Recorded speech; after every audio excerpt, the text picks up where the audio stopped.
I'm Rüdiger Wurzel.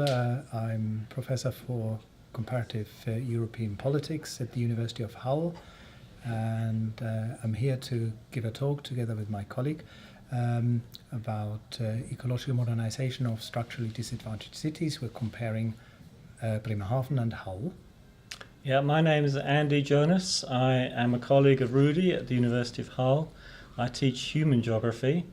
I look at cities and how they are trying to redevelop and reimagine themselves, and one of the reasons why I was attracted to Bremerhaven is because it has a very interesting strategy of trying to reimagine itself as a climate city. Yeah, so our talk will be about sort of two cities which are to a large degree similar, but there are also important differences which we will cover.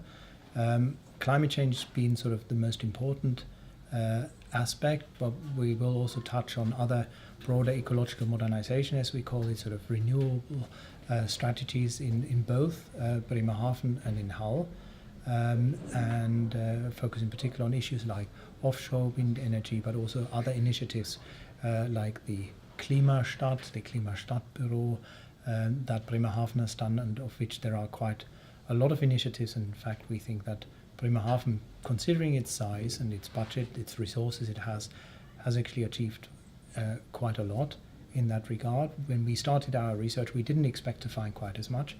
And we think that broadly speaking, despite difficulties, despite setbacks, that Bremerhaven is on course to taking climate change more seriously, although it's a constant struggle, and there are obviously challenges and budget cuts and resource problems, which we will also focus on in our talk in terms of the chances that Bremerhaven has staying on course to really becoming a climate city. Yes, and one of the reasons why we chose a comparison of Hull and Bremerhaven is because both cities are very similar in terms of their history. They both were built around